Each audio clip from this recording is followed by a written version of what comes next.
எனக்கு சந்தோஷம். இல்லை ஏன் இப்போ நீங்கள் நம்பியார் சார் எடுத்துக்கோங்க, அவரை மாதிரி ஒரு அமைதியான சாந்த சுரபியை பார்க்கவே முடியாது ஸ்க்ரீனில். அவரை மாதிரி ஒரு வில்லனை பார்க்கவே முடியாது. நீங்கள் ரகுவரன் சார் எடுத்துக்கோங்க, அவரோட ஃபிசிக்கு அந்த மாதிரி ஒரு இதுக்கு வில்லன் எப்படி அசால்ட்டாக ஹேண்டில் பண்ணிட்டு போயிட்டே இருப்பார். ஸோ அதுதான் வில்லனுடைய ஒரு இது. எது கூட கூட்டு கொடுக்குறாங்க, நீ நல்லா பண்ணுற எப்படி தெரியும், நீ மெனக்கெட்டு இருக்க, உழைக்கிற, உண்மையாக இருக்க, இது எல்லாம் சினிமா வேடிக்கை பார்த்துட்டே இருக்கும். நீ எவ்வளோ கூட உண்மையாக இருக்க, உழைக்கிறன்னு தெரிஞ்சால் மட்டும்தான் அடுத்த படத்துக்கு வாய்ப்பே கொடுக்கும். அதுதான் சினிமா. இது உங்கள் அம்மா எங்கள் அம்மா இல்லை, சினிமா. இந்த ஃபோன் என் கைக்கு வந்து பேசுகிறேன் அப்படின்னா எப்படி எடுப்பேன்? நான் கூட பேசிட்டே இருக்கேன். அப்புறம் தம்பி சொல்லுங்கள், என்ன பண்ணலாம் சொல்லுங்கள், பண்ணிக்கலாம், அவ்வளோதானே. சரி சரி ஆகட்டும். ஹலோ, இப்போ ஃபோன் வந்து தெரியாது, நான் ஃபோனுக்கு இம்பார்ட் கொடுக்கவே இல்லை. இது மெனக்கடல். தீனா தம்பி வந்து முதல் செல்லக்குட்டி. அது குட்டி பொம்மை மாதிரி, அது நம்ம கையில் வச்சுக்கல, அது எங்கே வேணா தூக்கிட்டு வச்சுக்கலாம் அப்படின்னு. அவனால தம்பியால் யாருக்கும் எந்த பிரச்சனையும் கிடையாது. பயங்கரமான திறமைசாலி. இப்போ பேசும்போது கூட சொன்னேன், கிரேசி மோகன் ஐயா மாதிரியே இருக்கடா தம்பி, நீ யோசித்தா அப்படின்னு. அப்போ தம்பி சொன்னால், நான் அவர் ரொம்ப பிடிக்கிறேன் எனக்கு அப்படின்னா. எனக்கு ரெண்டாவது கிரேசி மோகன் சாரை பார்க்குற மாதிரி தான் இருக்கு அவனை. ஆக்சுவலாக அண்ணன் ஷூட்டிங் ஸ்பாட்டில் இது வரைக்கும் சேர்ந்து நடிச்சதே இல்லை. ஆனால் படத்தில் சேர்ந்து நடிச்சிருக்கோம், ஆனால் ஷூட்டிங் ஸ்பாட்டில் சேர்ந்து நடிச்சது இல்லை. அண்ணன் தனியாக அவர் போர்ஷனை எடுத்துட்டாங்க, என்னோட போர்ஷனை தனியாக எடுத்துட்டாங்க. ஆனால் படத்தில் ரெண்டு ஒன்றா இருப்போம், சேர்ந்து வருவோம். ஆனால் முதல் தடவையாக அண்ணனால இந்த படத்துக்காக சேர்ந்து வந்திருக்கிறது இந்த இன்டர்வியூ தான். வீடியோ பார்க்குற எல்லாருக்கும் வணக்கம். நான் ரஜிராத் தெமோன். ஸோ இன்னைக்கு நம்ம கூட வந்து ஃப்ரைடே மூவி டீம் தான் இருக்கிறாங்க. தீனா அந்த மைம் கோவின்னு. வணக்கம். வணக்கம். எப்படி இருக்கிறீங்க? சூப்பராக இருக்கு அண்ணே. உங்க ரெண்டு பேரையும் மறுபடியும் சந்திக்கல ஒரு மிகப்பெரிய மகிழ்ச்சி. ஏன்னா ரெண்டு பேரையும் பார்த்து நிறைய டயத்தில் என்ஜாய் பண்ணிட்டு இருக்கிற ஆள் நாங்க. சரி, ஸ்டார்டிங் எடுத்தோன்னே ஃப்ரைடே மூவிக்குள்ள போறதுக்கு முன்னாடி எனக்கு அதுல ஒரு டைலாக் செம்மையா இருந்துச்சு. தீனா அண்ணன் பேசினது, அவன் எவ்வளவு பெரிய ஆளா இருந்தாலும் அவனை சும்மா விட மாட்டேன்டா நானு அப்படிங்கிற மாதிரி சொல்லியிருந்தீங்க. எனக்கு அந்த டைலாக் வச்சு நம்ம ஒரு செக்மெண்ட் எடுக்கலாமே அப்படிங்கிற. சரி, ஓகே ஓகே அண்ணா. ஓகே. லைஃப் லாங் இப்போ சின்ன வயசுல இருந்து நம்ம ஃபுல்லா இருந்திருப்போம். சம்திங் ஏதாச்சும் ஒரு விஷயத்துல வந்து நம்மளுக்கு அந்த ஒரு டைலாக் வந்து என்னைக்காச்சும் ஒரு இடத்துல நம்மளுக்கு தோணிருக்கும். நீ எவ்வளவு பெரிய ஆளா வேணா இரு, ஒரு நாள் நான் உன்னை அடிச்சு காட்டுறேன்டா அப்படின்னு உங்க லைஃப்ல நீங்க நினைச்சது எப்ப? இப்போ நீங்க இந்த டாஸ்க் பண்ணலாம் ரெடியான்னு கேட்டப்போ, சரி வா நீ எவ்வளவு பெரிய ஆளா இருந்தாலும் கேள்வி கேளு அப்படின்னு இப்போ நினைச்சேன். ஓகே, சரி. இப்போ ஒண்ணு நினைச்சிட்டீங்க, இதுக்கு அப்புறம் ஒண்ணு? இதுக்கப்புறம் இதுக்கு முன்னாடினா யார் வந்து என்னால் இதை பண்ண முடியாதுன்னு சொன்னாங்களோ அவங்க எல்லார்கிட்டையுமே நான் நினைக்கிற விஷயம்னா, என்னால் முடியாதுன்றதை நான் மட்டும்தான் சொல்லணுமே தவிர்த்துட்டு இங்கே யாருமே சொல்ல முடியாது. இப்போ நான் யார், எனக்கு என்ன வரும் அப்படின்றத நான் மட்டும்தான் இங்கே ரியலைஸ் பண்ண முடியும். வேற பார்க்கறத வச்சு ஒரு சில இது சொல்லலாம். பட் வந்து எனக்கு இந்த இது இருக்குது, கான்ஃபிடென்ட் இருக்குன்றதை நான் மட்டும் தான் சொல்ல முடியுமா. அப்படி யார் சொன்னாலுமே நான் இதை பண்ணி காட்டுறேன் அப்படின்ற விஷயம் சொல்லுவேன். சூப்பர்ண்ணே. ஓகேண்ணே. அடுத்து அதே முன்மொழியை தான் பிள்ளை. ஆனா அப்படியே காப்பி அடிக்கூடாதுண்ணா. சரி, வேற மாதிரி சொல்றேன். அது இல்ல, வேற மாதிரி இப்போ.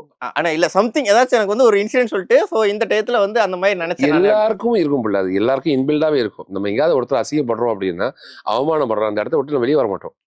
அந்த அந்த அந்த எங்க அவமானப்பட்டமோ அந்த இடத்துல பெருசா வந்து காட்டணும்னு நினைப்போம். ஒரு நாள் வரும்போது அதை சொல்லிக்கிறேன் அப்படி இருக்கும்ல, அது இருக்கும், எல்லாருக்குமே இருக்குமே. உனக்கு இருக்கும், தம்பிக்கு இருக்கும், எல்லாருக்கும். வாழ்க்கையில ஜெயிக்கிறதுக்கு ஓடுற மக்கள் எல்லாரும் பின்னாடி ஒரு விஷயம் இருக்கும். எப்படியாவது வந்துருவேன் சொல்லியிருக்காரு. இங்க அசிங்கப்பட்டல, அந்த இடத்துல நான் கெஸ்டா வருவேன் ஒரு நாள் அப்படி நினைப்போம். எங்க நான் அசிங்கப்பட்டனோ அந்த இடத்துல நான் தேட முடியும். அதை விட்டுட்டு வெளியே தேட முடியாது. இல்லை, நான் இங்கதான் அசிங்கப்பட்டேன், இங்கதான் அவமானப்பட்டிருக்கேன், அதே இடத்துல என்னை யார் இந்த நிரூபிக்கிறது ஒரு இடம் வரும், அதுக்கு நான் உழைக்கணும்.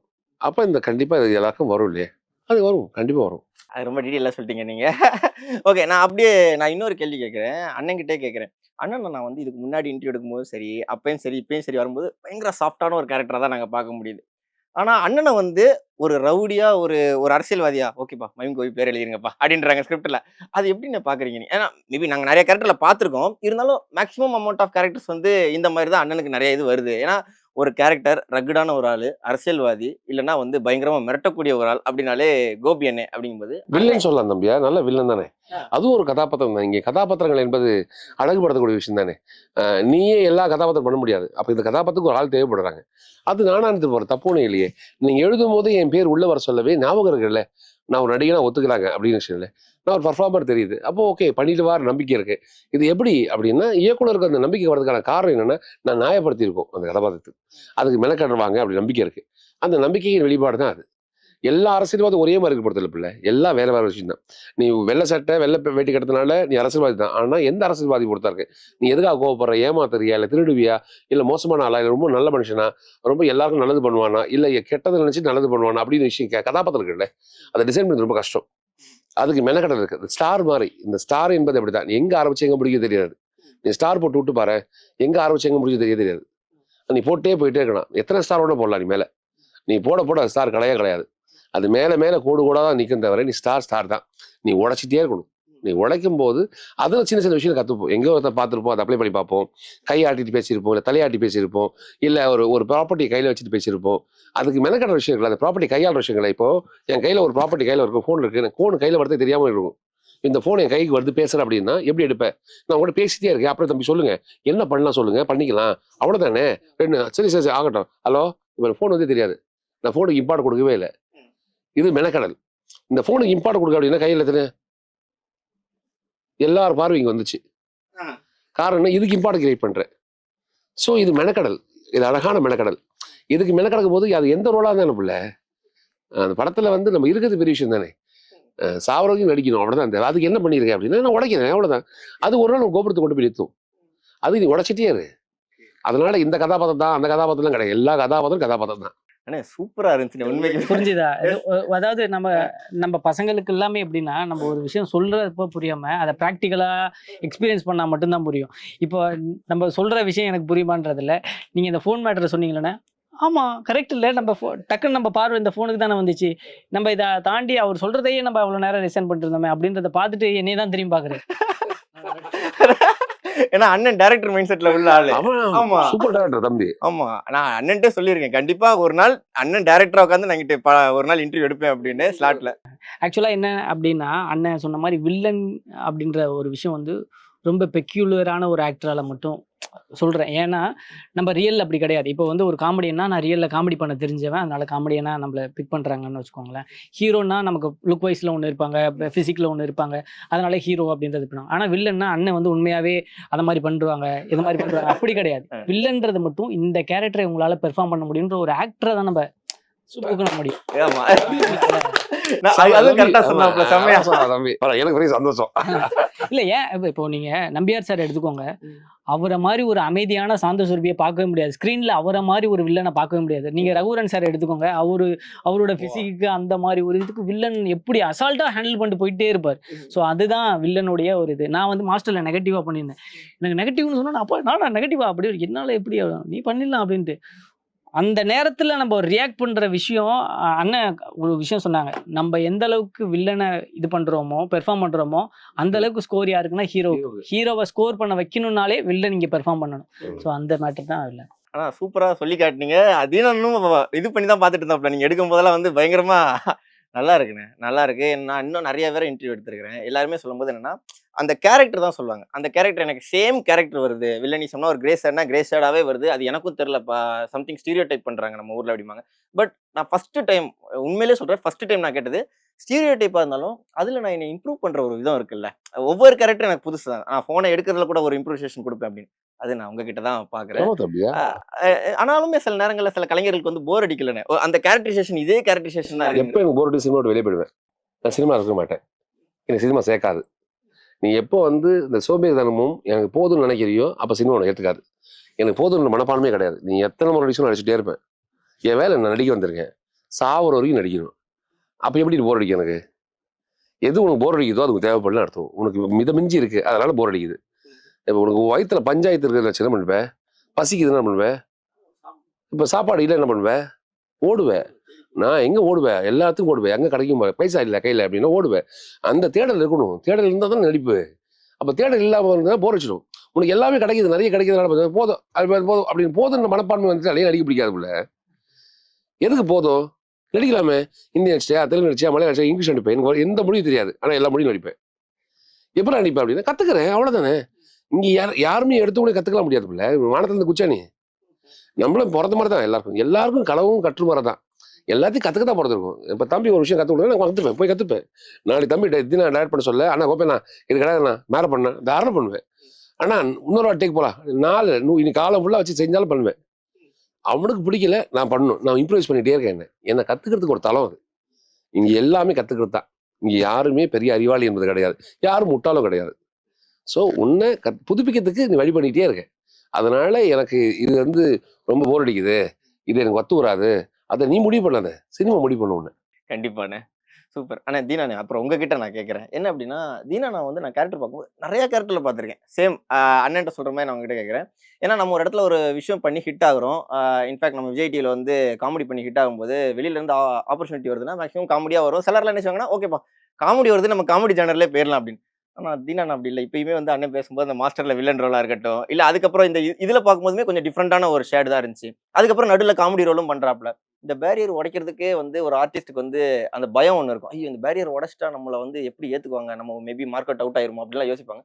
தீனா அண்ணனுக்கு அந்த பயம்லாம் இல்லையா? இல்லையா? அது பயம் இல்ல. எனக்கு வந்து என்னுடைய ஆசைய நான் நோக்கி போறேன்ல, அதுல நான் எல்லாத்துக்குமே நான் பயந்தேன்னா, எனக்கு புடிச்சத என்னால பண்ண முடியாது. எனக்கு வந்து ஒரு ஆக்டர் ஆகணும். ஒரு வெர்சடைல் ஆக்டர் ஆகணும். இப்ப அண்ணன் சொன்னார்ல, ஒரு விஷயத்த நம்ம ரசிச்சு பண்றோன்ற ஒரு விஷயம் இருக்குல்ல, அது மாரி நான் ரசிச்சு தான் பண்ணுவேன்.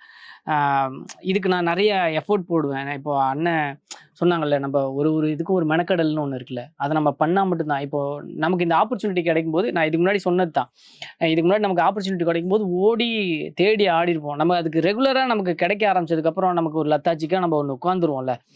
நமக்கு ரெகுலரா வர்றது தான் இப்ப தான் நமக்கு அந்த ஆப்பர்ச்சுனிட்டி நம்ம போய் கேட்டாலே குடுத்துற போறாங்க. அப்படின்றது இல்லாம, உண்மையா போய் கேளு. இதுக்கு முன்னாடி நீ எப்படி கேட்டியோ அதே மாரி போய் கேளு. ஆப்பர்ச்சுனிட்டிக்காக நீ எப்படி வெயிட் பண்ணியோ, அது மாரி வெயிட் பண்ணு. அதுக்கு நீ எப்படி வொர்க் பண்ணியோ, அதே மாரி இப்பயும் வொர்க் பண்ணா மட்டும் தான் எண்ட் ஆஃப் த டே இப்ப நீங்க ஒரு டைரக்டர் சொல்றாரு, நமக்கு ஒரு கரெக்ஷன் சொல்றாரு. நீங்க இத மாத்திக்கோங்க அப்படின்னு சொல்றது வந்து, எண்ட் ஆஃப் த டே யாருக்கு நேம் வருது? டைரக்டருக்கு கூட இந்த படமா ஒரு நேம் தான் வரும். இதுல சூப்பரா பெர்ஃபார்ம் பண்றான்ற நேம் வந்து நமக்கு தான் வருது. அப்ப நம்ம மாத்திக்கிறதுல தப்பே கிடையாது. நம்ம எல்லா விஷயத்தையும் லேர்ன் பண்ணி பண்றதுல வந்து சூப்பரா தான் எனக்கு தோணும். ஸோ அதனால அந்த மாரி பண்ணோம். தீனாவால இதுவும் பண்ண முடியுன்ற ஒரு நேம் தான் எனக்கு தேவை. தம்பி சொன்ன விஷயம் இதை கேட்கணும்.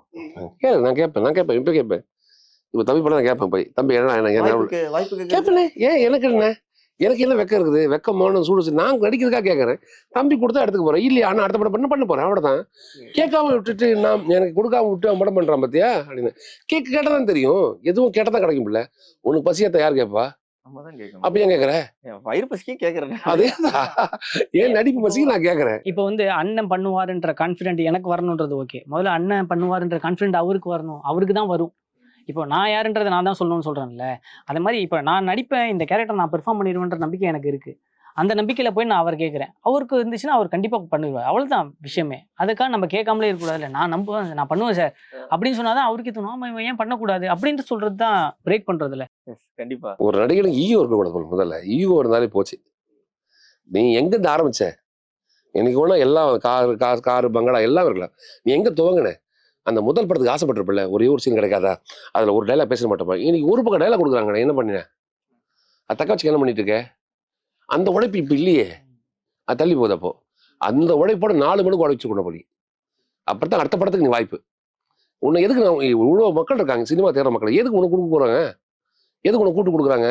நீ நல்லா பண்ற எப்படி தெரியும்? அப்படின்னா மெனக்கெட்டு இருக்க, உழைக்கிற, உண்மையா இருக்க. இது எல்லாம் சினிமா வேடிக்கை பார்த்துட்டே இருக்கும். நீ எவ்வளோ உண்மையா இருக்க, உழைக்கிறன்னு தெரிஞ்சா மட்டும்தான் அடுத்த படத்துக்கு வாய்ப்பே கொடுக்கும். அதான் சினிமா. இது உங்க அம்மா எங்க அம்மா இல்ல சினிமா. சொல்லுவாங்க, இது உங்க அம்மா எங்க அம்மா இல்ல சினிமாடா அப்படின்னு. எல்லாம் சினிமா உனக்கு எல்லாம் டக்குன்னு சேர்த்துக்காது, டக்குன்னு வெளியே அனுப்பாது. உன்னை சினிமா வெளியே அனுப்புது அப்படின்னா, நீ சொன்ன போர் அடிச்சிச்சு, எனக்கு லத்தாஜிக் ஆயிடுச்சு அப்படின்னு சொல்றல, அதனால தான் வெளியே அனுப்பும். நீ நேசிய செத்தாலும் சினிமா, படுத்தாலும் சினிமா, எல்லாத்துக்கும் சினிமா பத்தி பேசிட்டே இரு. அது எங்க போய் உட்கார? கமல் சார் பத்தி பேசிட்டே இருப்போம் இன்னைக்கு வரைக்கும். இன்னைக்கும் பேசிட்டே இருப்போம். ரகுவரன் சார் பத்தி பேசுவோம்.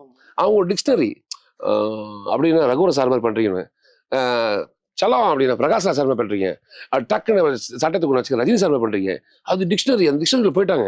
நான் என்ன பண்ணாலும் அவங்க தான் தெரிவாங்க. அப்போ நான் எனக்கு ஒரு டிக்ஷனரி ஓப்பன் பண்ணல. அப்போ நான் எவ்வளோ வேலை பார்க்கணும்? இன்னும் வேலையே பார்க்கலையே. பாட்டுக்குன்னா இப்படிதான், இவர் தான். மியூசிக்குன்னா இவங்க, நடிப்புக்குன்னா இவங்க அப்படின்னு, மைமுக்குன்னா இவங்கன்னு சொல்றதுக்காக நான் ஓடிட்டே இருப்பேன். அதுக்கு தான் வேலை பார்த்துட்டே இருக்கேன். இந்த பேர் வாங்கின பிறகு சினிமாக்குள்ள எப்படி என்ன அப்ளை பண்ணிக்கலாம்னு ரெடி இல்லை. அது உழைப்பு தான். இந்த உழைப்பு மூலதனம். உங்கள்கிட்ட காசு கேட்கல, எதுவுமே கேட்கல. சினிமா என்ன பண்ண சொல்லுது? உழைக்க சொல்லுது. உண்மையா உட சொல்லுது. அதுக்காக மெனக்கடன்னு சொல்லுது. அதை பண்ண முடியாது நம்மளால. அவ்வளவுதான். கண்டிப்பாண்ணே. ஆனா அதுல 2 பேரும் பேசும்போது, அந்த சினிமா லவ் பண்ணி பேசும்போது ரொம்ப நல்லா இருக்கு கேட்கும்போது. இன்னும் நெறைய பெரிய பெரிய இடத்துக்கு 2 பேரும் போறதுக்கு பெரிய வாழ்த்துக்கள்ண்ணே. ஆனா ஃப்ரைடே மூவில 2 பேரும் சேர்ந்து நடிக்கும்போது, நான் 2 பேர பத்தி ஸ்வாப் பண்ணி இதுல நான் கேட்கிறேன். நம்ம ஸ்வாப் பண்ணி போலாம். ஓகேவா? தீனாண்ணே, அண்ணன்கிட்ட ரொம்ப பிடிச்ச விஷயம், நான் ஷூட்டிங் ஸ்பாட்லயும் சரி, அதுக்கப்புறம் அண்ணன்கிட்ட எனக்கு இந்த விஷயம் எனக்கு ரொம்ப இன்ஸ்பைரிங்கா இருந்துச்சு. எனக்கு இது ரொம்ப பிடிச்சிருந்துச்சு அப்படி நீங்க நினைக்கிற விஷயம். அண்ணன் தீனா அண்ணன் கிட்ட நினைக்கிற விஷயம்? ஆக்சுவலா அண்ணன் ஷூட்டிங் ஸ்பாட்ல இது வரைக்கும் சேர்ந்து நடிச்சதே இல்லை. ஆனா படத்துல சேர்ந்து நடிச்சிருக்கோம். ஆனா ஷூட்டிங் ஸ்பாட்ல சேர்ந்து நடிச்சது இல்லை.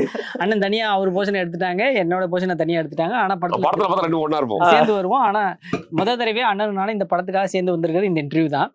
ஸோ அதனால வந்து இருந்தாலும் அண்ணனுடைய விஷயமா எனக்கு பர்சனலா தெரியும். அண்ணன் கிட்ட ரொம்ப பிடிச்ச விஷயம் அப்படின்னா நம்ம இன்னொருத்தவங்களுக்கு நம்ம கற்றுக்கிட்ட விஷயத்த இன்னொருத்தவங்களுக்கு சொல்லிக் கொடுக்கணுன்ற ஒரு விஷயம் இருக்குல்ல, அது எனக்கு ரொம்ப பிடிக்கும்.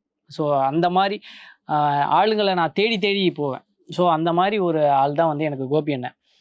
கோபி அண்ணன்னு எனக்கு வந்து ரொம்ப பரீட்சையெல்லாம் கிடையாது. நம்ம ஒரு இடத்துல சாதாரணமாக ஒரு இடத்துல மீட் பண்ணி பேசலான்னு சொன்னால் எப்போல்லாம் பார்க்குறோமோ அண்ணன்கிட்ட நான் ஓடி போய் பேசிடுவேன். அண்ணன் வந்து என்ன பண்ணுற, எப்படி பண்ணுற, நீ அடுத்து இதை போகணும் அப்படின்ற ஒரு நம்ம மேலே ஒரு அக்கறை இருக்கும்ல. இப்போ இவன் எனக்கு தெரியவே தெரியாது, இவன் யார், இவன் வந்தா என்ன வராட்டின்னு அப்படிலாம் கிடையாது. யாராக இருந்தாலும் உழைக்கிறாங்க, இது பண்ணுறாங்கன்னா அவங்க எப்படி மேலே வரணுன்றதுக்காக அவரை மட்டும் இல்லாமல் சுற்றி இருக்க எல்லாரையும் யோசிக்கிறார்ல, அந்த கேரக்டர் வந்து எனக்கு ரொம்ப பிடிக்கும். ஓகே, அவர்கிட்ட இருந்து நான் நிறைய விஷயங்களை கற்றுப்பேன். ஓகேண்ணே. ஸோ இது வந்து அண்ணனை பற்றி சொல்லியிருக்காப்ல. நீங்கள் தீனா அண்ணா கிட்ட எனக்கு இந்த விஷயம் ரொம்ப பிடிக்கும்பா அந்த பையன் கிட்ட அப்படின்னா நீங்கள் என்ன சொல்லுவீங்க? தீனா தம்பி வந்து முதல் செல்லக்குட்டி. அது குட்டி பொம்மை மாதிரி. அது நம்ம கையில வச்சுக்கல, அது எங்க வேணா தூக்கிட்டு வச்சுக்கலாம் அப்படின்னு. அவனால தம்பியால யாருக்கும் எந்த பிரச்சனையும் கிடையாது. பயங்கரமான திறமைசாலி. அவனோட ஸ்பான்டேனியஸ் டைமிங் சென்ஸ் பயங்கரமா இருக்கும். அதை சொன்னேன், இதை யோசிக்கிறது பெரிய மனசு சொன்னேன். நான் இப்போ பேசும்போது கூட சொன்னேன், கிரேசி மோகன் ஐயா மாதிரியே இருக்கடா தம்பி நீ யோசிக்கிறா அப்படின்னு. அப்போ தம்பி சொன்னேன், நான் அவர் ரொம்ப பிடிக்கிறேன் எனக்கு அப்படின்னா. எனக்கு ரெண்டாவது கிரேசி மோகன் சாரை பார்க்குற மாதிரி தான் இருக்கு அவனை. தம்பி ஒருத்தர்கிட்ட ஃபோன் பேசி ஒருத்தர் சிறிய வகத்தில் சாதாரண விஷயம் கிடையாதுல. அவனுக்கு மூளை எப்படி வேலை பார்க்கணும்னா அட்வான்ஸாக வேலை பார்த்துட்டே இருக்கு. ஸோ இந்த தம்பி இங்கே இருக்க வேண்டிய ஆளே கிடையாது. அவனுக்கு பெரிய படம் பண்ணணும், நிறைய படம் பண்ணணும், அவன் சூப்பராக படம் பண்ணணும், நிறைய நடிக்கணும். அது சொன்னேன், இன்னைக்கு யாருக்கும் ஒருத்தர் நான் கை தட்டிட்டு இருக்கேன் போல. எங்கேயோ ஒரு ஊரில் போய் ஹாலிவுட் படத்தை பார்த்து கை தட்டு வரும் செம்ம அப்படின்னு. என் தம்பி பக்கத்தில் வச்சுக்க நான் கை தட்டாமல் இருக்கேன். அவனுக்கான இடம் அந்த கிடைக்கல, ஒன்றும் கிடைக்கல, அது வருத்தம் இருக்குல்ல, அது இருக்கு எப்போதுமே இருக்கு. எனக்கு என் தம்பிங்க படம் பண்ணணும், எல்லாரும் படம் பண்ணணும், எல்லாரும் சூப்பராக இருக்கணும். நான் யாருக்கும் ஒரு கை தட்டி நிறுத்திட்டு என் மக்களுக்காக கை தட்டணும்னு நினைக்கிறேன். அது தீனா கிட்ட இருக்கும். தீனா வந்து கண்டிப்பாக ஒரு நாள் எழுதி வச்சுக்க, ஒரு பெரிய இயக்குனராக இருப்பான், பெரிய நடிகனாக இருப்பான். இந்த மோல்ட்டை வந்து எப்படி வேணா வச்சுக்கலாம், நீ எப்படி வேணா பொறுத்திக்கலாம். ஏன்னா அவனை சீரியஸாக வச்சுக்க முடியும், காமெடியாக வச்சுக்க முடியும், சோகமாக வச்சுக்க முடியும். ஏன்னா அந்த மோல்ட்டே அப்படி தான் இருக்கும். நீ உன்னால் ஜட்ஜ் பண்ணவே முடியாது. இப்போ என்ன ஜட்ஜ் பண்ணுவ நீ? என்னை வில்லனை ஜட்ஜ் பண்ணிடுவே அப்படின்னா என்ன வில்ல மாதிரி இருக்கான் அப்படின்னு. அதுவே தீனா ஏன்னு சொல்லிட்டோமே, உன்னால் ஏற்றுக்க முடியாது. என்ன தீனா விளாட்றியா அப்படின்னு. என்னடா அப்படின்னு. என்ன தீனா கோவப்படுற அப்படின்னு. அடுத்தது சும்மா ரெடு விளையாட்டு தானே பேசுகிறேன் அப்படின்னு. இத்தனைக்கும் ஒரே விஷயம் தான், தான் சொல்லியிருக்கான். நான் ஒன்றும் இல்லை அப்படின்னா வில்லன் ஆக்கிடுவேன். இந்த மோல்டு நம்பவே முடியாது. நான் சொன்னேன், இந்த மோல்டு பிரிக்கிறது ரொம்ப கஷ்டம். அவளை மீட்டருக்குள்ளே இருக்கும் நடிப்பு. நான் வியந்து பார்த்த பிள்ளை அந்த பிள்ளை. நான் விஜய் டிவிக்குள்ளே போக சொல்ல நான் தீனாவை பார்த்துருக்கேன், ஸ்கிரிப்ட் சொல்ல பார்த்துருக்கேன். நான் அங்கே தான் பார்த்தேன், செட்டில் தான் பார்த்தேன். அதான் எனக்கு சார்ந்த மக்கள் நிறைய பேர் வந்து தீனா கிட்ட பற்றி தீனா பற்றி பேசுவாங்க. இன்னைக்கு என்னை பார்த்துக்கிற தம்பி சுரேஷ் ஒருத்தர், அவன் தீனா தம்பி தெரியும். அது நான் சொல்லுவான் வந்து, நீங்கள் தீனா என்னோட வேலைக்கு போடணும் அப்படின்னு. ரொம்ப சந்தோஷம் எனக்கு. ஏன் அப்படின்னா என் மக்கள் அப்படின்னு விஷயம் இல்லை, அது என் பக்கத்துலேயே இருக்க பரப்புல. என் வளர்ச்சி என்பது என் உறவுக்கானுங்கிற விஷயம் தான். எல்லாரும் நல்லா இருக்கிறதுல தீனாவில் பெரிய அக்கறை இருக்கும். ஏன்னா அவன் பெரிய திறமைசாலி. அவனுக்கு ஏன் இவனு வாழ்க்கை கிடைக்கல, அவனுக்கு ஏன் இவனு சீக்கிரம் கிடைக்க மாட்டேது, அவனுக்கு இவ்வளோ டேலண்ட் வச்சிருக்காங்க, இவ்வளோ விஷயம் வச்சிருக்கான். அவன் பக்கெட்டில் எத்தனா வாரி கொட்டலாம், நீ அவ்வளோ இருக்கு அவன்கிட்ட. அவனுக்கான இடம் ஏன் அவனுக்கு கிடைக்கலான்னு வச்சு எங்கேயும் ஒருத்தர் ஓட்டை கொடுத்துட்டே இருக்கு. அந்த ஓட்டை என்ன, அதை அடைச்சிருப்பில்ல, அது பண்ணிருப்பில்ல. நானா வாலிட்ட போய் பேசுறதுக்கான காரணம் படம் பண்ணிருப்பேன் தம்பி, சீக்கிரம் பண்ணிடு அப்படின்னு. ஏன்னா எனக்கு அவனுக்கு பிடிக்கும். லவ் இந்த பேஸ் தான் லவ். நான் நிறைய லவ் வச்சுருக்கேன் மேலே. தம்பி எனக்கு திருப்பி வைக்கணும்னு அவசியமே இல்லை. நான் லவ் பண்ணுறேன் அவனை. அவன் நான் என்ன திட்டு போனாலும் நீ எப்படி போனாலும் சரி, நான் எனக்கு பிடிக்கும் அவனை. அந்த உறவு என்னன்னா அப்படி திறமசாலியாக பார்த்துட்டான் அவனை. அவனுக்கான இடம் இது கிடையாது. இது ஒன்றுமே கிடையாது இந்த படம். இதில் சின்ன பங்கு தான். இன்னும் நிறைய இருக்கும் அவனை பற்றி. 99% இருக்கு, பார்ப்பீங்க ஒரு நாள். ஆனால் பயங்கரமாக ரசித்து பேசுறீங்க நீங்கள் பேசும்போது. நான் எதையும் எழுதி வச்சு பேசவே இல்லை. என் மனசுல என்ன தோணுதோ நான் பேசுவேன். அது எதுவாக இருந்தாலும் சரி. ஒருவேளை நாளைக்கு கோபமாக இருந்தாலும் திட்டுவேன். நீ பண்ண தப்புடா தம்பி, இது பண்ணாதான் சொல்லுவேன். ஏன்னா எனக்கு உரிமை இருக்கு. இன்னொருத்தர் யாரும் ஒன்று பேசிடக்கூடாது, அவ்வளோதான். ரொம்ப சிம்பிள். இன்னொருத்தர் யாரும் ஒன்று திட்டிடக்கூடாது. நான் திட்டி எனக்கு உரிமை இருக்கு, என் தம்பி திட்டி எனக்கு உரிமை இருக்கு. நீ யாருக்கு சொல்றதுக்கு அப்படிதான் இருக்கு. சரி, நான் ரசிக்க உன்னையும் சரி அவனும் சரி எல்லாரும் சரி. நான் பார்க்குற விதம் வேற, நீங்க பார்க்குற விதம் வேற. நீங்க இன்னைக்கு பார்க்குறீங்க, நான் ஒரு வருஷத்துக்கு முன்னாடி இப்படி இப்படின்னு பார்க்குறேன். உன்னோட வழியை என் வழியா பார்க்கும்போது அந்த வழி பெரிய வழி. உன் வழி உனக்கு என் வழி இருக்கு அப்படின்னு சொல்ல சாதாரண வழி. இப்போ இவன் வாழ்க்கை, தம்பியோட வாழ்க்கை என் வாழ்க்கை. அவனுக்கு ஒரு குழந்தை போது இருக்கு. அந்த குழந்தை வளர வளர இவன் எப்படி வளர்ந்துருப்பான், எப்படி இருப்பான், போய் பேசும்போது அந்த பாப்பாக்கு முதல் பர்த்டே எங்கே நடக்கும், எப்படி வச்சிருப்பான், யாரெல்லாம் வருவாங்க வரைக்கும் எனக்கு யோசிப்பேன். என் ப்ராசஸே அப்படிதான். நான் பயங்கர அட்வான்ஸ் தாட்டுக்குள்ள இருப்பேன் நிறைய. அண்ணா இது பேசும்போது எனக்கு என்னன்னா, ஊரே பயங்கர வன்மம் பிடிச்ச ஊரா இருக்கு. சோசியல் மீடியா எடுத்தாலே கீழே ஃபுல்லா வந்து நெகட்டிவ் கமெண்ட்ஸ் தான் அதிகமா இருக்கு. இப்படிப்பட்ட ஒரு நெகட்டிவான வேர்ல்டுல, இப்படிப்பட்ட வன்மம் பிடிச்ச ஒரு வேர்ல்டுல எப்படி இவ்வளவு நல்லவரா இருக்கிறீங்க? ஐயோ, வேர்ல்டுல அப்படி இல்ல, ஒரு சில கேரக்டர்ஸ் மேக்ஸிமம் இப்போ என்னன்னா, நம்ம ஒரு போஸ்ட் போட்டா கூட வாழ்த்தி வர்ற கமெண்ட் வந்து ரொம்ப கம்மி தான். வஞ்சு வர்ற கமெண்ட்ஸ் தான் அதிகம், ஹேட்ரேட்ஸ் பரவுறது தான் அதிகம். நான் தான் சொல்றேன், இவ்வளோ நெகட்டிவ் அதிகமா இருக்கிற ஊருக்குள்ள எப்படி இவ்வளோ நல்ல ஆளா இருக்கிறீங்கன்னு எனக்கு கேள்வி வருது. நீ எதை நோக்கி ஓடுற அதை பொறுத்தா இருக்குல்ல. நீ எதை பார்க்குறியோ அதான். நீ டெய்லி ஒரு விஷயத்த பார்த்துட்டு இருந்தா அதுவா மாறிடுவேன். அதை ஏன் நீ பார்க்குற? நீ ஏன் போய் பழிக்கணும் அதை ஆசைப்படுற? உன்னை பற்றி வாழ்த்து பேசணும்னு 2 பேர் ஆசைப்படுறல, அப்புறம் 2 பேர் நெகட்டிவ் பேசுவாங்க. அதை ஒத்துக்கிறல்ல, உனக்கு சூப்பர் அழகா இருந்தீங்க அப்படின்னா ஒத்து ஈன்னு பல காட்டுறல. அப்போ ஒருத்தன் கீழே மோசமாக பல்லடாத அப்படி இடத்துல ஒத்துக்க மாட்டேறிய. அதை ஏற்றுக்க முடியல மனசு, இதையே ஏற்றுக்க முடியல. அப்போ 2த்துக்கும் கலவையாக தான் இருக்கும். இன்பத்துண்மை என்பது வாழ்க்கை. ஒரு இரவுன்னு ஒரு பகல் இருக்கும்ல, ஒரு சந்தோஷம் ஒரு துக்கம் இருக்கும், ஒரு துக்கம்னு ஒரு முடிவு இருக்கும். வாழ்க்கையோட தத்துவமே தான். இன்னைக்கு ஆரம்பிச்சு இன்னைக்கே இது உட்காந்துருவியா? இது கடந்து போகும். இதுவும் கடந்து போகும் தான் வாழ்க்கை. வாழ்க்கையை இது கடந்து போ, அடுத்த நடந்து நடக்கும். இதற்காக இதை மாத்திக்காத, எதுக்காகவும் யாருக்காகவும் மாத்திக்காத. நீ யார் முதல்ல, அது ஆட்டோமேட்டிக்கா மாறிடும். என்ன சொல்லுவாங்க நிறைய பேர், நீ சினிமாவுக்கு வந்தா அப்படி பேசுவியா, இன்டர்வியூக்கு வந்தா அப்படி பேசுவியா அப்படின்னு கேட்பாங்க நிறைய பேர். எனக்கு நிறைய பேர் வந்து கேட்பாங்க. நான் அதுக்கு என்ன சொல்ல முடியும்? நான் இப்படித்தான் இருக்கேன், நான் இப்படித்தான் பேசுவேன். நான் சினிமாக்காகவோ கேமராக்காக பேசவே மாட்டேன்ல. எனக்கு என்ன தோணுதோ நான் பேசிட்டு போயிடுவேன். அப்புறம் யோசிப்பேன் தப்பா பேசிட்டுமோ அப்படின்னு. நிறைய வார்த்தைக்கு தப்பா வார்த்தைக்கான வாய்ப்பே இல்லை. ஏன்னா நான் குறையா பார்க்கவே மாட்டேன், நான் குறை சொல்ல மாட்டேன். அது நிறையா மட்டும் தான் பார்ப்பேன். நீயே இப்போ வந்து என்னை தப்பா திட்டாலும், தம்பி ஏதோ கோவத்தில் இருக்கா, ஏதோ கத்திட்டு போயிட்டான், பரவாயில்ல பார்த்துக்கலாம் அப்படின்னு சொல்லி உட்காந்து, என்ன பிரச்சனை உனக்கு அப்படி கேட்பேன். நேரம் திட்டே மாட்டேன், டைம் எடுத்துப்பேன், நிறைய டைம் எடுப்பேன். அந்த டைம் என்ன பண்ண அப்படின்னா, நல்லது செய்ய உடனே செஞ்சிருவில்ல. உனக்கு நல்லது செய்யணும்னு நினைச்சேன்னா உடனே செஞ்சிருவேன். கெட்டது செய்யணும்னு நினைச்சேன்னா 100 பேர்கிட்ட கேட்பேன் நான். அந்த கோபம் கம்மியாகி, அந்த வன்மம் கம்மியாகி கடைசியாக போடாடே அப்படி வச்சிடும். ஆத்திரத்தில் அறிவிழக்காது, அவ்வளோதான். இந்த ஆத்திரம் தான் நம்ம அறிவிழக்கிறது. ஓகேண்ணே. ஸோ கடைசி ஒரு சின்ன செக்மெண்ட், ஒரு சின்ன ஃபோட்டோ செக்மெண்ட் நான் அதை காட்டுறேன். காட்டணும்னா அதை பார்த்துட்டு நான் ஒரு கேள்வி கேட்குறேன், சரியானே? சரி. இப்போ இந்த ஃபோட்டோவில் உள்ள ஆளை பார்த்துட்டு இவருக்கு ஒரு அட்வைஸ் கொடுக்கணும். பட் அந்த டயத்தில் நான் இவர்கிட்ட இருந்து இந்த ஒரு விஷயத்தை இப்போ நான் மிஸ் பண்ணுறேன் அப்படின்னு நீங்கள் நினைக்கிறது? யாரு பிள்ளை? நான் தானே. எப்படா பிள்ளை இது? இதுதான் அதீத் இதுல அசிஸ்டன்ட் டைரக்டரா ஜாயின் பண்ண விஜய் டிவில 2014.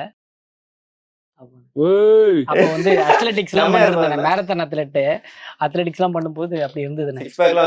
சாமியா இரும்பு மாதிரி. அதுதான் சொல்றேன், தனுஷன மாதிரி ஜம்முன்னு இருப்பாப்ல. ஆனா இவர்கிட்ட மிஸ் பண்ற ஒரு விஷயம் என்ன? இந்த மிஸ் பண்ற விஷயம்னா, துருத்துருன்னு இருக்கிற ஒரு வேகம் வந்து அப்போ இருந்ததுனே. அந்த துருத்துருன்ற இருக்கிற விஷயத்த வந்து மிஸ் பண்றேன். ஏன் அப்போ அப்படின்னா வந்து எனக்கு அது ஆரம்ப காலம், இதை பண்ணலாமா அதை பண்ணலாமா அதை பண்ணலாமான்னு. இப்போ அதுதான் பொறுமையா ஒரு விஷயத்த பண்ணணுன்ற ஒரு விஷயம் வந்து அப்போ இல்லை. ஏதாச்சும் ஒன்று பண்ணிடணும், எப்படியாச்சும் பண்ணிடணும் அப்படின்ற ஒரு படபடப்பு இருந்தது. அது வந்து என்னன்னா, நம்ம கத்துக்கலைன்ற ஒரு விஷயத்துக்கு ஒரு எக்ஸாம்பிள். நம்ம கத்துக்க என்ன பண்ணுவோம்னா, அந்த இதை வந்து பொறுமையா ஹேண்டில் பண்ற விஷயம் இப்போ இருக்கு. அதனால அந்த விஷயம் துருதுருன்னு இருக்கிற ஜாலியான இருக்கிற விஷயம் ஓகே. ஆனா இப்படி இருக்கிறது வந்து கொஞ்சம் கரெக்டான விஷயம் இப்போ இருக்குது. ஓகே, இப்போ கொஞ்சம் நிதானமா முடியும். ஏன்னா இப்போ ஒரு கவுண்டர் என்னன்னா, அப்பெல்லாம் ஹைப்பரா இருப்போம், இதுக்கும் அடிக்கணும், இப்போ நீ மூச்சு விட்டனா கவுண்டர் அடிக்கலாம் அப்படின்ற மாதிரி உட்காந்துருப்போம். அப்படியே உட்காந்துட்டு அந்த மாதிரியே இருந்தது. அதுக்கப்புறம் தான் இல்ல மூச்சு விடுறதுக்குலாம் கவுண்டர் தேவையில்லப்பா, கம்மி பண்ணிக்க. ஓகே, இல்ல பேசினா போதும், ஆனா இதுக்கு தேவையில்லப்பா, வேற ஏதாவது அந்த மாதிரி கொஞ்சம் இது வந்திருக்கு. அந்த இது கம்மியா இருக்கு. ஓகே, அந்த ஒரு இது மட்டும், அந்த துருத்துரு மட்டும் கம்மியா இருக்கு. இவருக்கு ஒரு அட்வைஸ் கொடுக்கணும். நான் அட்வைஸ் கொடுக்கணும்னா, அதான் நல்லா தானே. இப்போ முயற்சி எடுத்த வயசு தான். அப்போ நம்ம எதுவும் அட்வைஸ் கொடுக்குற மாதிரி இல்லை. இப்போ வந்து அவன் வேணா அட்வைஸ் கொடுக்கலாம். அப்போ இருந்த மாதிரியே இன்னும் தேடுதல் இருக்கணும்ன்ற அட்வைஸ் அப்படியே இப்போ வரைக்கும் எப்பவுமே மாறாதன்ற அட்வைஸ் வந்து அவன் தான் எனக்கு கொடுக்கணும். ஓகே, அந்த ஒரு அட்வைஸ் மட்டும் அவர் உங்களுக்கு கொடுக்கணுங்க. ரைட்ண்ணே. ஆனா இப்போ உங்களுக்குண்ணே என்ன இது எப்போ தெரியுமா? கண்டுபிடிங்க. இது கலைஞர் டிவிக்காக பண்ணது, நலன் குமாரசாமியோட நெஞ்சுக்கு நீதினு ஒரு ஷார்ட் ஃபிலிம், அதில் பண்ணது. ஓகே, இவருக்கு அந்த டயத்துல உள்ள ஆளுக்கு நீங்க இப்போ போய் ஒரு அட்வைஸ் கொடுக்கணும்னா என்ன கொடுப்பீங்க? அப்போ வந்து பயங்கர துரு இருப்பேன், எல்லாத்துக்குமே பயம் இருக்காது, எந்த பயமும் இருக்காது. நீ ரோப்பு கடி குச்சி முடிச்சிருவேன் அப்படின்னு. அப்போல்லாம் பயங்கர ஸ்போர்ட்ஸ் மேன், அதனால எனக்கு பயம் அறியாது, இல்லைங்கன்ற பயம் அறியாது சொல்லுவாங்க. அது மாதிரி தான். இப்போ அது கிடையாது. ஒரு வாட்டி அடிப்பட்ட பிறகு நிதானம் வந்துச்சு, ஐயோ அப்படின்னு. இப்போ என்னன்னா, அதை தேர்த்து கஷ்டப்படுது. ஒரு வாட்டி ரோப் எடுத்து கீழே வந்துச்சு, விழுந்த பிறகு முதுகில் போய் அடிப்பட்டதுனால அந்த இம்பாக்ட் இருந்துகிட்டே இருக்கு இன்ன வரைக்கும். அப்போ இருந்த கோபியாக இருந்துச்சுன்னா, மைம் கோபியாக இருந்தாருன்னா, அதை போய் பெருசாக தொடச்சிக்க மாட்டேன், தூக்கி போட்டு போயிருப்பேன். அப்படியே பரவாயில்ல பார்த்துக்கலாம், என்ன வேணா பார்த்துக்கலாம். மேலே வந்து கீழே குதிப்பேன். அவ்வளோ தில்லு அப்போ. இப்போ அது கிடையாது. நிதானத்தோட ஏன் குதிக்கிறோம், எது குதிக்கிறோம், ஏன் குதிக்கணும், ரோப் கடிக்கலாமே, சேஃப்டி பார்க்கலாமே அப்படின்னு தோணுது. இப்போ ரொம்ப பொறுமையாயிடுச்சு, வார்த்தையும் சரி செயலும் சரி. அப்போ அந்த பொறுமை கிடையாது. அப்போ எல்லாமே ஃபாஸ்ட்டாக இருக்கும், எல்லாமே ஃபாஸ்ட்டாக இருக்கும்.